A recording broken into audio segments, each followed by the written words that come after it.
પાટણ શહેરના ઐતિહાસિક બગવાડા દરવાજા ખાતે ભારત રત્ન અને બંધારણના ઘડવૈયા ડોક્ટર બાબા સાહેબ આંબેડકરની 135મી જન્મજયંતિની પાટણ જિલ્લા કોંગ્રેસ દ્વારા ભવ્ય રીતે ઉજવણી કરવામાં આવી હતી। આ પ્રસંગે પાટણના ધારાસભ્ય કિરીટભાઈ પટેલ, જિલ્લા કોંગ્રેસ સમિતિના પ્રમુખ તેમજ આગામી ચૂંટણીના ઉમેદવારો અને મોટી સંખ્યામાં કાર્યકરોએ બાબા સાહેબની પ્રતિમાને પુષ્પાંજલિ અર્પણ કરીને ભાવભીની શ્રદ્ધાંજલિ પાઠવી હતી।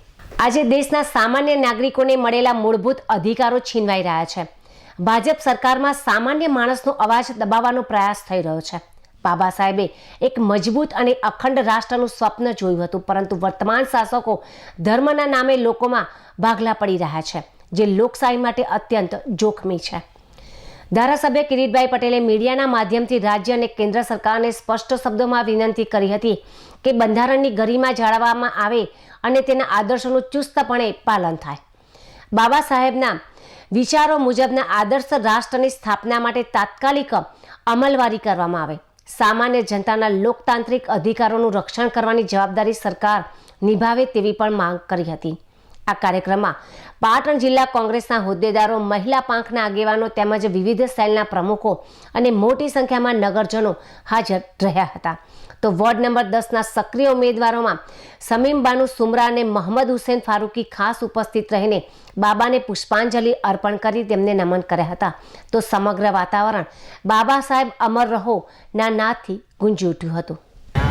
બાબા સાહેબની 135મી જન્મજયંતિ નિમિત્તે અમારા કોંગ્રેસના જિલ્લા પ્રમુખ સહિત પાટણના જે કોંગ્રેસના તમામ ઉમેદવારો દ્વારા પાટણ બગવાડા ખાતે બાબા સાહેબને ફૂલ અને હાર અર્પણ કરવામાં આવ્યા છે।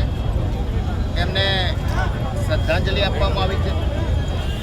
આજે જ્યારે બાબા સાહેબ આંબેડકરે ભારતનું બંધારણ અને એની અંદર જે સિદ્ધાંતો હતા, વર્તમાન સરકાર દ્વારા જે રીતે બંધારણનું ઉલ્લંઘન કરી લોકોને જે અધિકારો મળ્યા હતા એ અધિકારોનું પણ ઉલ્લંઘન કરવામાં આવે છે।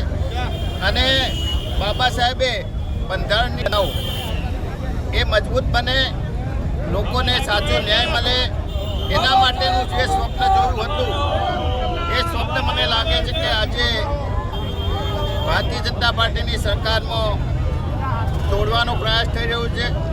લોકોને મૂળભૂત સુવિધાઓ મળતી નથી, લોકોના મૂળભૂત અધિકારોનું ઉલ્લંઘન થઈ રહ્યું છે અને જે રીતે દેશને ધર્મના નામે તોડવાનો પ્રયાસ થઈ રહ્યો છે એ ખરેખર યોગ્ય નથી।